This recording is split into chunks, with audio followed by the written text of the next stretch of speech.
This evening, we gathered at the Mumbai International Film Festival for a critical discussion on the Anthropocene and its impact on our planet. We extend our gratitude to the Ministry of Information and Broadcasting, the National Film Development Corporation, and the Satyajit Ray Film and Television Institute, Kolkata. We are honored to host two visionaries who have captured the essence of conservation through their film, My Mercury. This session will examine the film's powerful message and its relevance to the seabird population of the South Atlantic. Our esteemed speakers will share their experiences and insights on storytelling that not only captivates but also calls for action. Please join me in welcoming, with a round of applause, Ms. Joelle Chesselet, who is the director.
Please join me in welcoming, with a round of applause, Ms. Joelle Chesselet, who is the director, producer, and writer of the film My Mercury. Please come, ma'am. Also, Mr. LIoyd Ross, who is the director, camera person, editor, music composer, producer, and a founder of Shifty Records.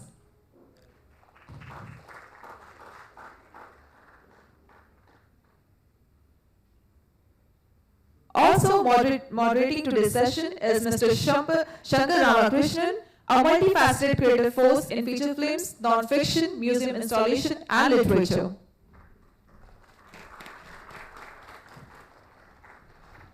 With regards to the question and answer, we will be taking up your question at the end of the session.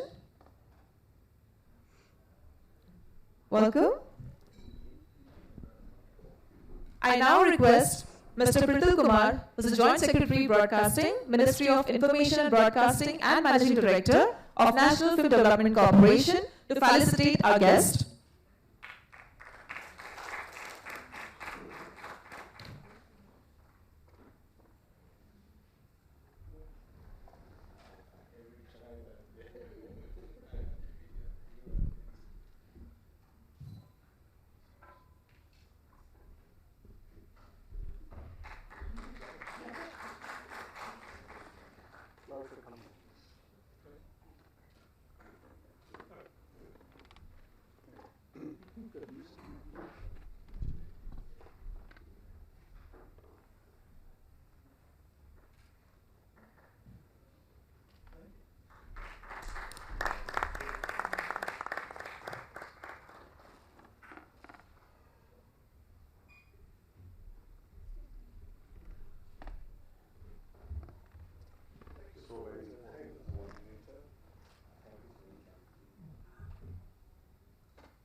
Thank you so much, sir, for bestowing the honor.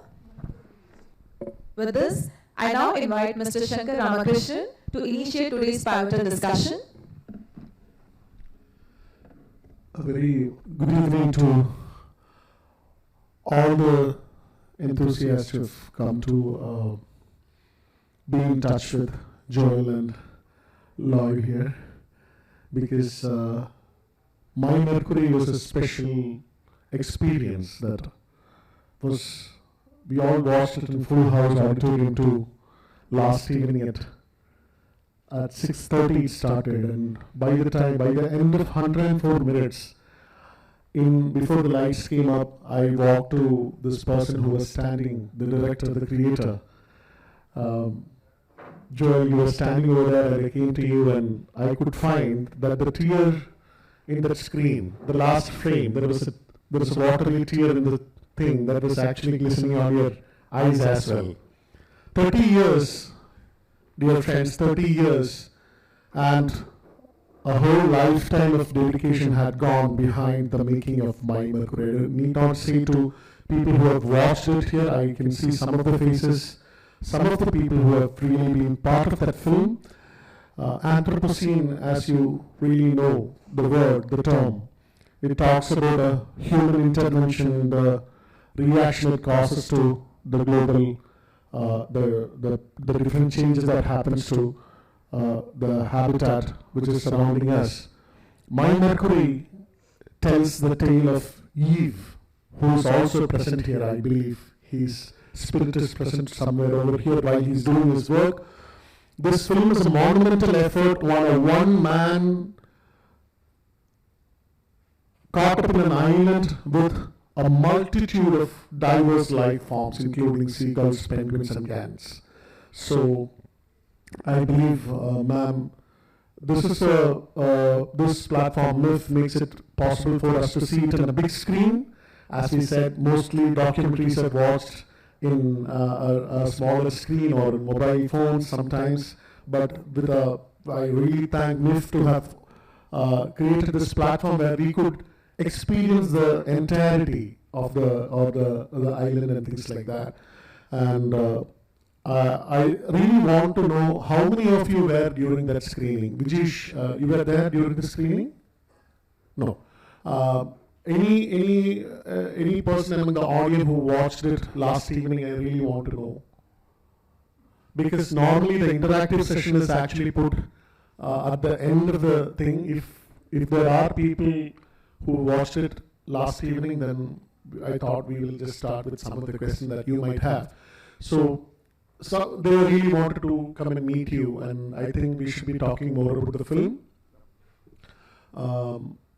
I would like to know where did it all start from, this whole idea? Even though I have seen the film, I understand from where it is, but then My Mercury, what was the starting point? The starting point was my brother, I guess, because it is about my brother, so it's a very close to my heart story. And he is a wild person, a poet, a pirate, and a bird lover. And I had the privilege of going to see him for the first time in his workspace, where you see in the film when he goes to Ichibu Island. Can you hear me? Yeah.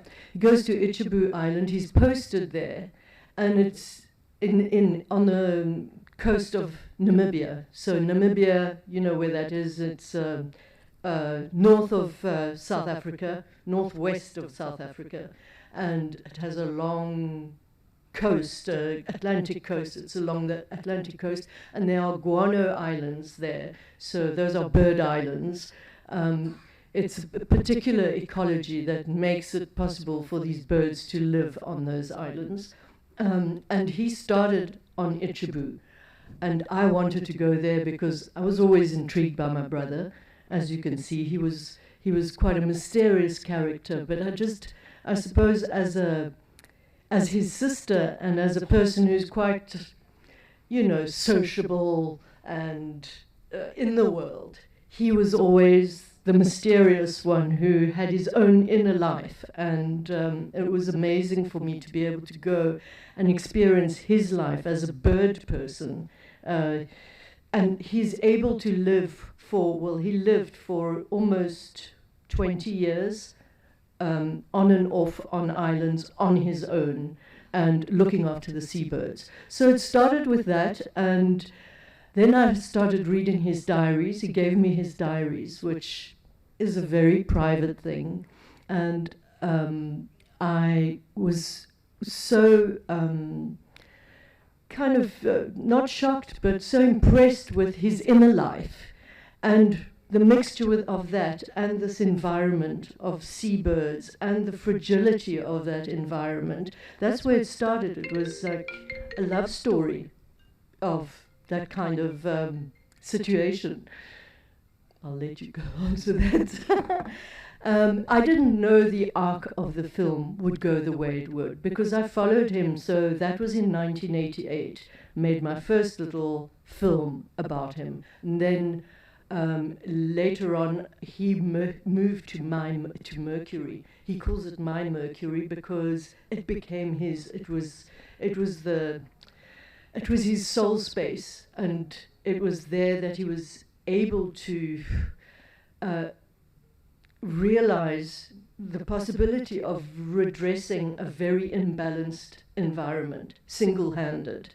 But with that came at a very cruel price. So that is that, you know, he had to chase. When he arrived on this island, you haven't seen the film, which is really tricky, but when he arrived on this island, it was covered in seals, and there were a few bird colonies, seabird colonies. They're all endangered seabird colonies.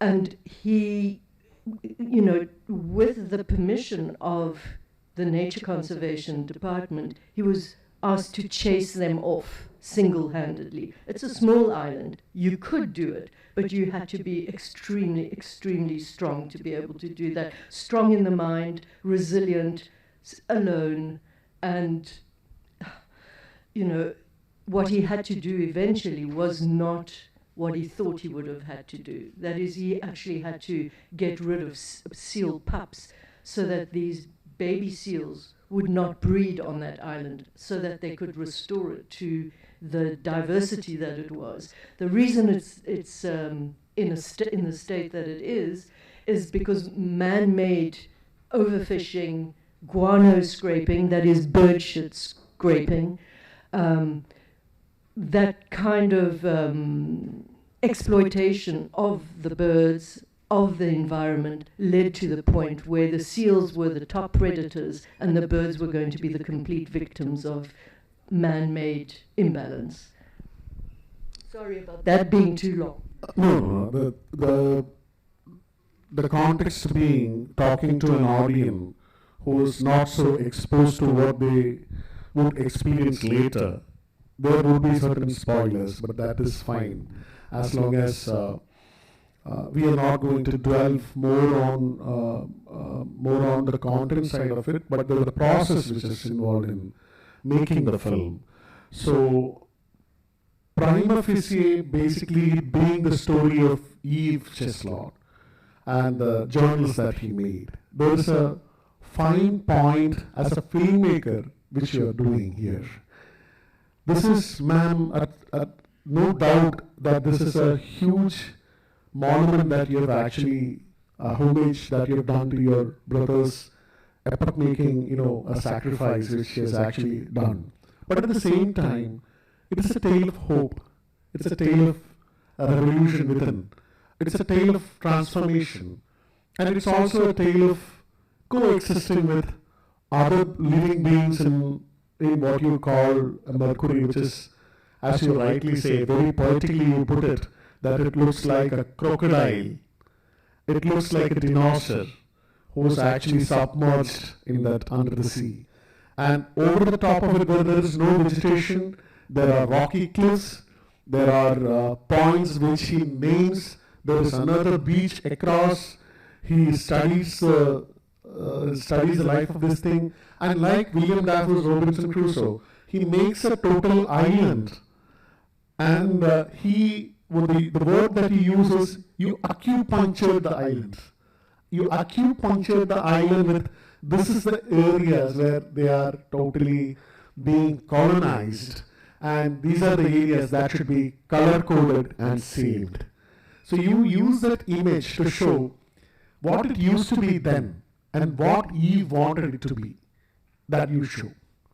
So from that point, very, very clinically you show that these are the areas where seals are, and then you go into this very long process that he really took. And to use footage from 1988 to 1994, this major device which I was actually talking to Saket, because he's an editor, we were talking about this video logs which was created with this device. He named it VID, and he gave the camera a personality, and he would talk to the camera, romance it, at the same time make love to it, and also make its companion, and also, it was a very lively interaction he was doing with the camera. So being a sister and also a filmmaker, how did you actually, assimilate this entire data in a narrative style, and when you were making it through this years later, when you would revisit it, you had a story arc, or you really did it with the help of an intuition? How did you do it? Well, when I found his tapes, so I had made a small film, a shortish film, 22 minutes or something, earlier, about life on the island there.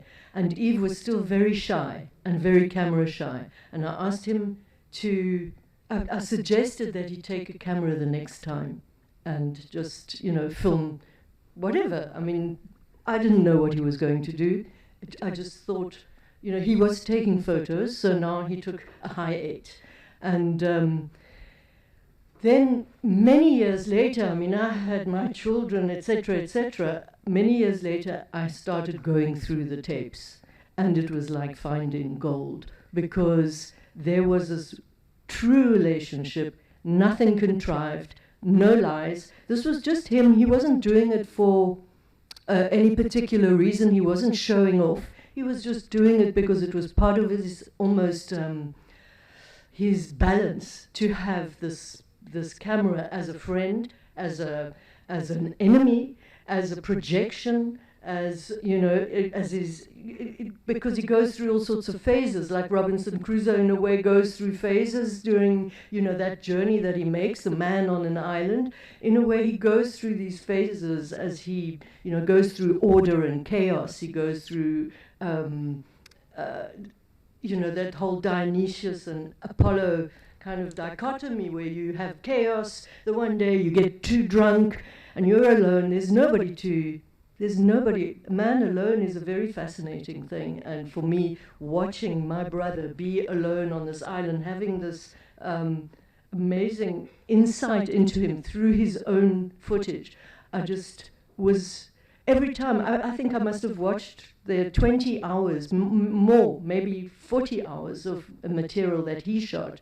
And every time I was in stitches or I was tearful because the emotion in it was so powerful, I could not leave the subject alone because I thought it was so universal, because there you have a man stripped and expressing, and nothing is a lie in it. It is, who he is, and it is so, in a way, universal. Honesty is the word that he used for not telling lies, but then that is evident on the edges of every frame which is projected yesterday, because while it was reeking with a solitude, you also made us through the soundscape feel that there are 1,000 stars in that. You actually used that starry, under that starry sky in the nights, and a life bustling, like around more than 25,000 other living beings which are constantly coming to attack or coming to, you go underwater at some point of time and then you show. That is where we have this magician, a person who stitched this narrative with his own visuals. As a cinematographer, basically, did you also go through the images that you've shot at that point of time? And did you fill up the gaps, or there was a narrative according to which you shot the, because whatever he shot with a on a crudely on a Hi8 or other cameras, like to fill that up, we have some unbelievable cinematography happening on screen. Whether it be a bird, whether it be that beautiful shot of two intimately communicating, I don't know what to say, very intimately communicating that, yeah, exactly. It's like that moment which is actually talking about how what was saved, what wouldn't have been there, and that life which was saved, not that animals, but that emotion, it was there. So you had access to the footage before you saw this, or you wanted to do it? Yeah, well, I'd seen Joel's original short film in fact, I did the music for it back then. We've been friends for a very long time. And just when she started, she started speaking about the Hi8 footage, probably in the mid-2000s or something to me.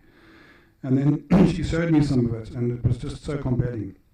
So essentially, as a person that's trying to capture Eve's story in now, what you need to really do is try and bring that atmosphere across with the kind of technology we have today.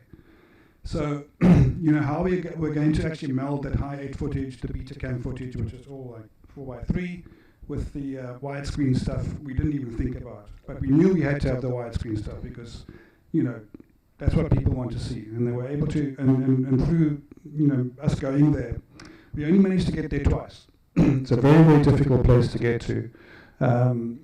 It's 100 kilometers north of a place called Lideritz.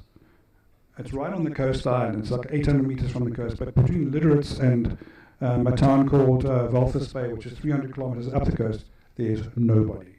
There's absolutely nobody. So to get there, you have to go on a research vessel or you have to go on a supply ship, and they're often not working. And you can't get there either if the sea is not completely flat, because there's nowhere to land. There's no beach, there's no pier, there's nothing like that.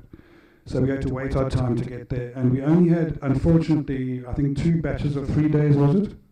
Yeah, because if we'd missed the time to get off, we would have had to have been there another month or something to find another window to get off of it. So we had to work fast, and obviously having seen Eve's footage, you're trying to actually imagine that fitting into the footage that you're shooting, like the high-res footage that you're shooting then.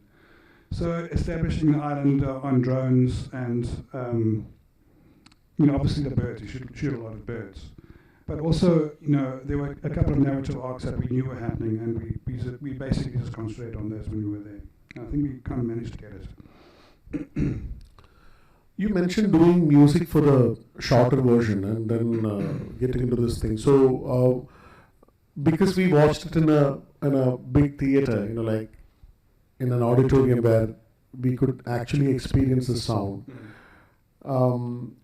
To design it, like there's a very subtle way of finding music in this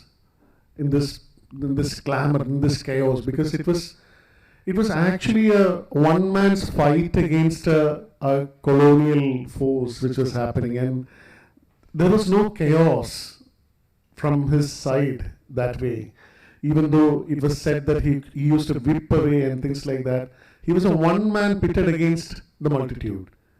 One man. So one man pitted against the multitude.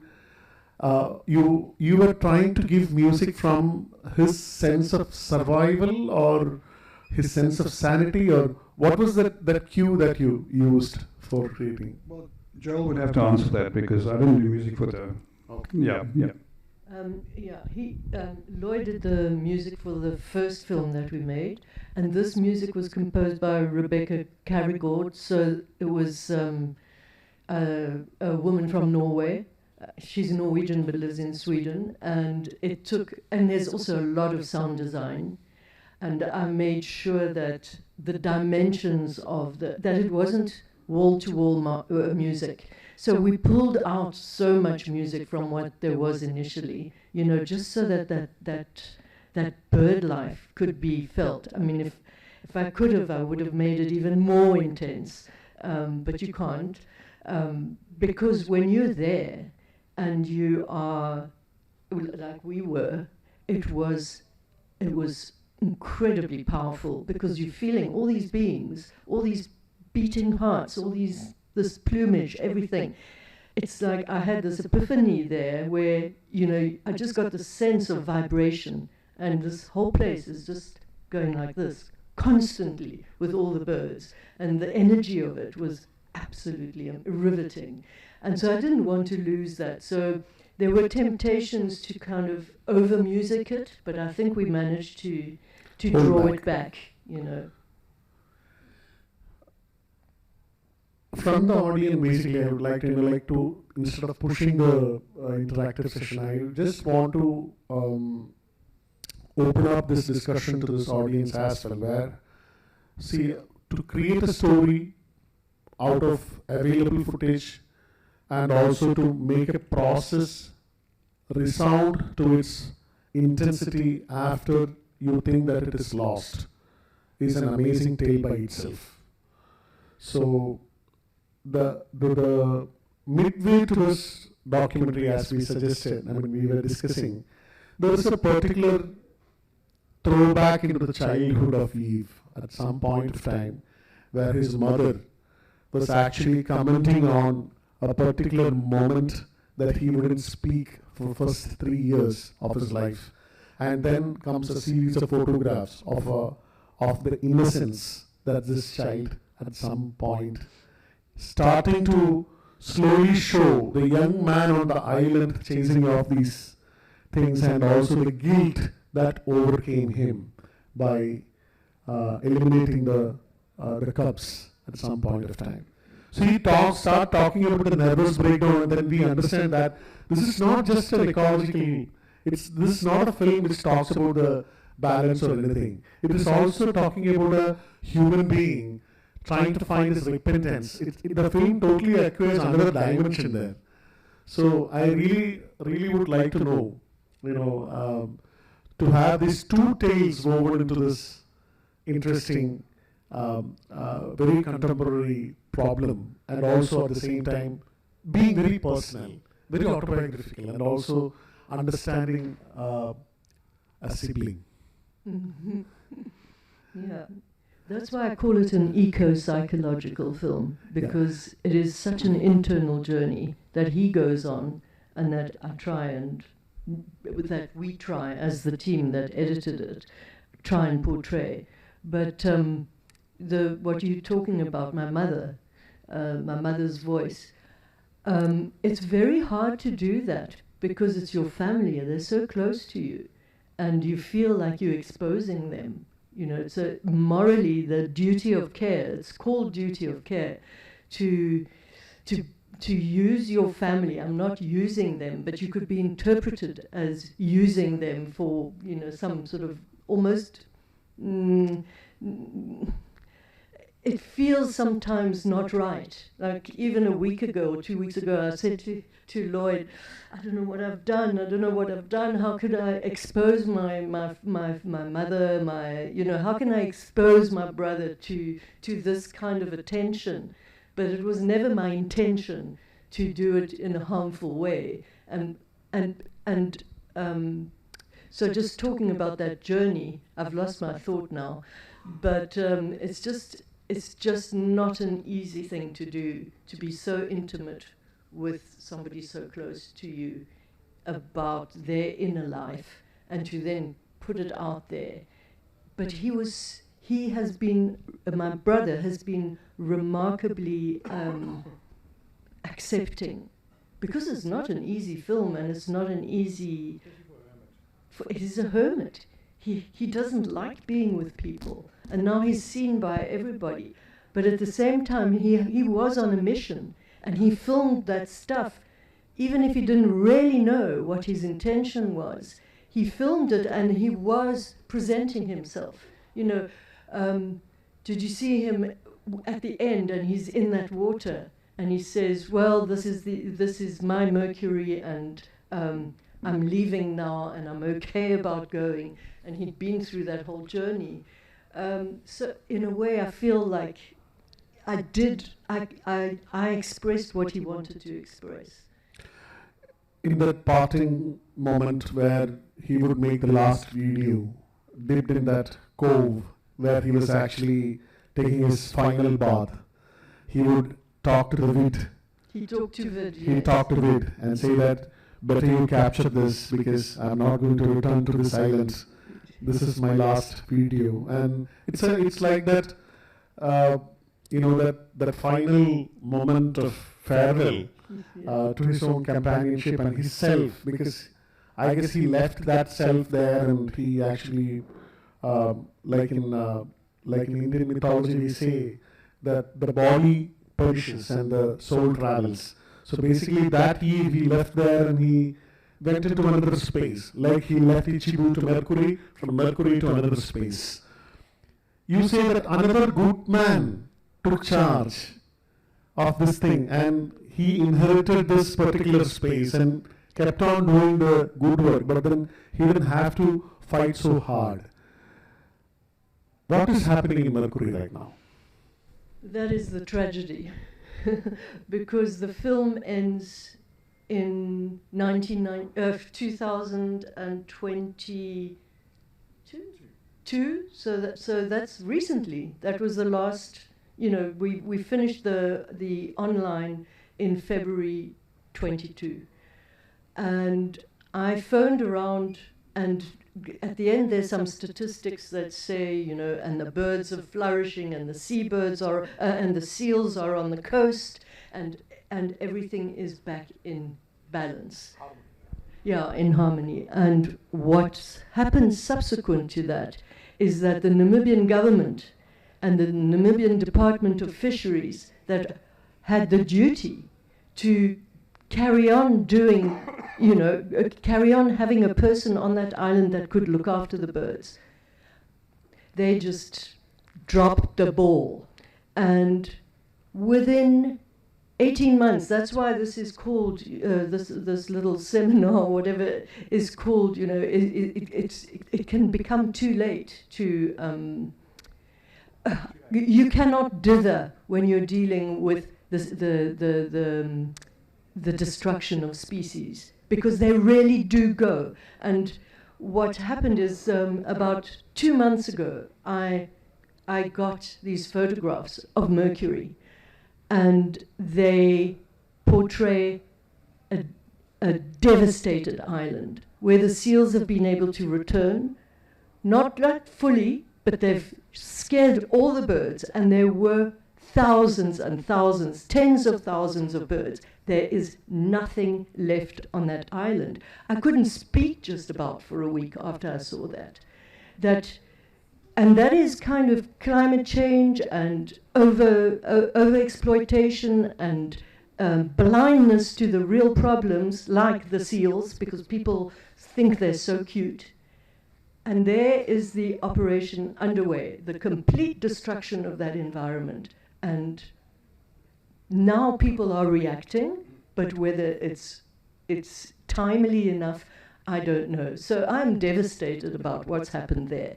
And I will use this film as an impact film to show what you can do and what happens if you don't do certain things. You know, if you don't actually keep watch, if you don't observe the fragility of an environment in the Anthropocene where we have so much influence on the outcome of things. And that is why I am in such a state.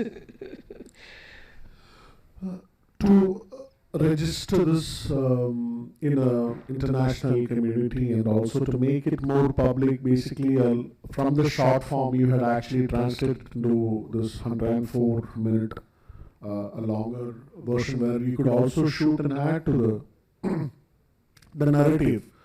So how did that, was it, where you were actually, you were telling that a slice of your life was actually exposed to cinema is finally a collaboration. You said that other people also came in to tell your own tale. They found a reason to be part of you, and also they empathized with this whole concept, and also the effort that the brother has taken. So can you just put some light on that process where when you started opening it to the world for more further collaboration until it was released by A24 early this February, that process, like from that making process of where you had to involve other people, was it as easy as you thought?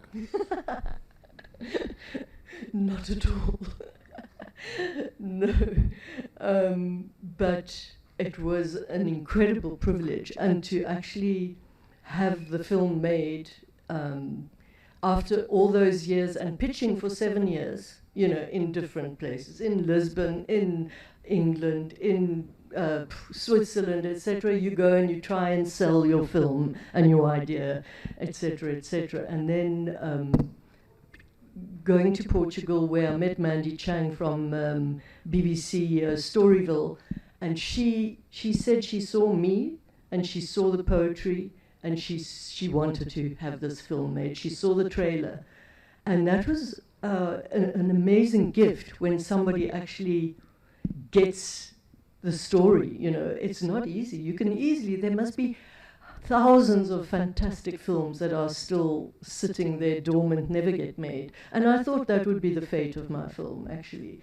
And that was 7 years of working. And then having to collaborate with people who have their own idea about what, your film is going to be and should be. And they have their imported, I worked with British people. And they were the editor I worked with, Jinx Godfrey, is a top editor, and she's a wonderful person, but she was quite strong-minded. And I landed up in a very kind of a tug-of-war situation where I had to protect the film and protect Eve, so that, the sensationalism of the story wasn't overtaken. The story was not overtaken by some kind of, non-truth. So to keep that line was very interesting. Thank you so much for that exposition, that it was not easy. And also, as you said, the film is honest, the filmmaking was also, we can feel that it's not so easy to make when you have a stand. When you really stand up, it actually aches, that burns and that pains. In this process of showing it to MIFF yesterday, I saw after this thing, basically there was this number of people around you, and also that really talking about the experience. They couldn't really believe that this real island exists somewhere over there, and then did a man really do this? They couldn't really believe till what they saw. So when you show this film in different parts of the world, like, have you ever had similar experiences where you have seen it in a large format? So how do you find MIFF as a place of interaction, and especially, like, in terms of projection and exhibition, also interacting with a live audience, not now, but then basically at least you had that yesterday.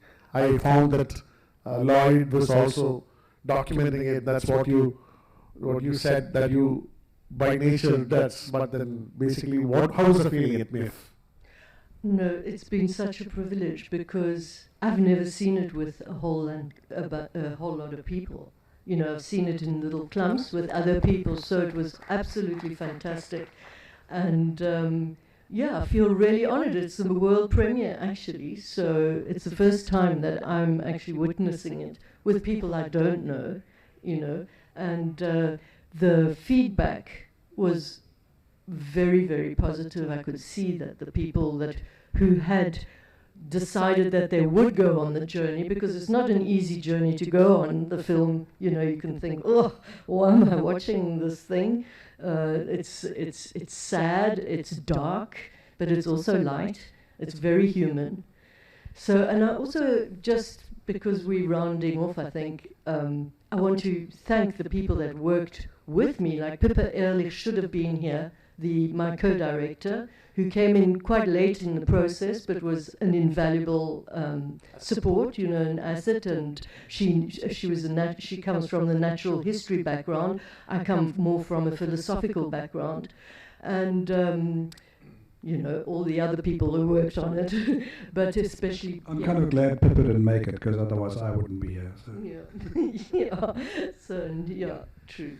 Yeah, so it's time actually for the members from the audience to kind of ask you, or at least interact with you on a film that they might not have seen, but I'm sure they would definitely watch it, because there are people who believe in such impossible dreams, as you said. Some films they think that they wouldn't be, ever made that way.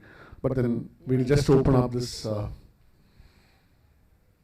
moments for you to directly interact with Joelle and LIoyd. Both of them are here.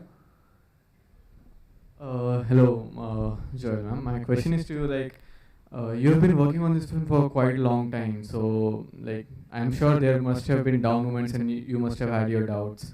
Whether they were in first place, or if they were, then how do you deal with them?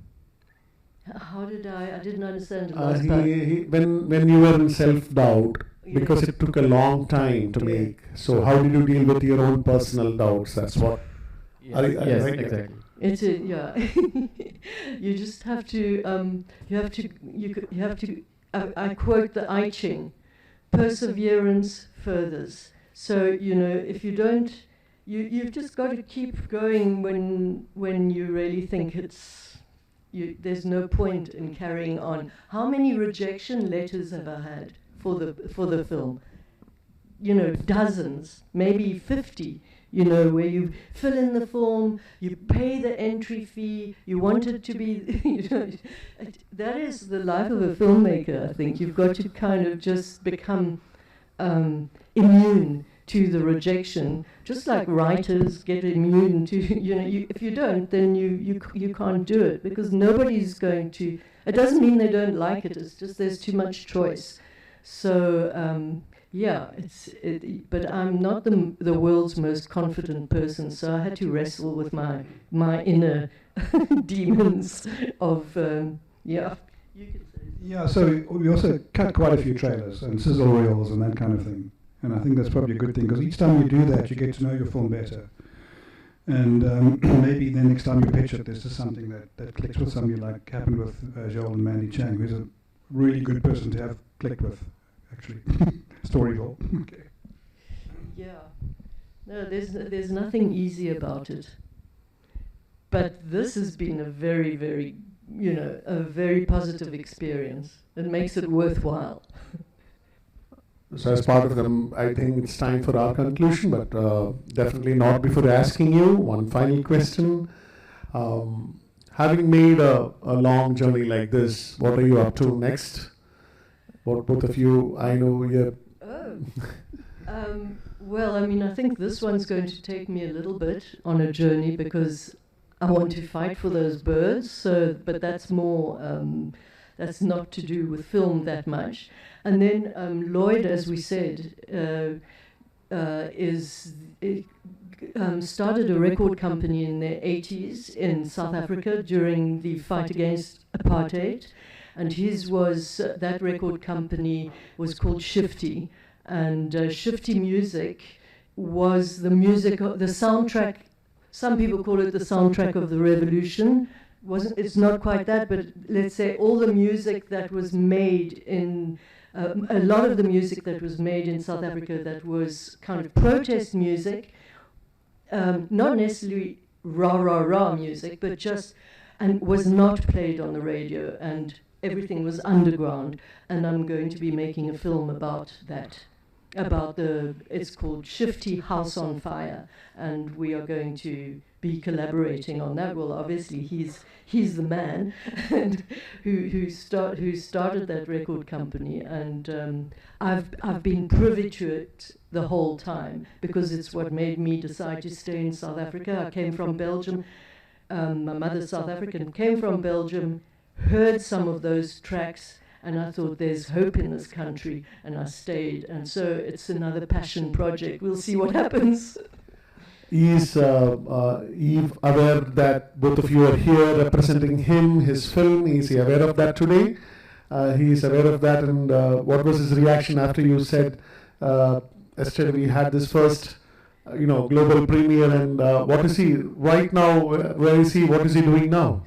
He's still looking after birds, and he sent me a message now, today.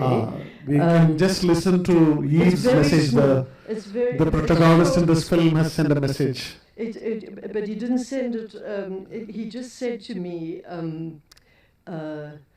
because I was interviewed yesterday, and somebody quoted me as saying, every single thing about this film is true. And he said, yes, that is exactly it. Every single thing about this film is true. That's what he said. But with that statement, I guess our session comes to an end. Every single thing about My Mercury is true. Thank you so much for sharing that incredible experience and insights with us. We express our profound thanks to Shankar Ramakrishnan for steering today's critical dialogue. And also we extend our gratitude to Ms. Joelle, Chesselet and Mr. LIoyd Ross for their compelling contribution to today's session. We acknowledge the National Film Development Corporation for hosting this festival under the Ministry of Information and Broadcasting. And we also extend a heartfelt thank you to our audience for your engagement this evening. This is your anchor, Dr. Sunita Pal, signing off.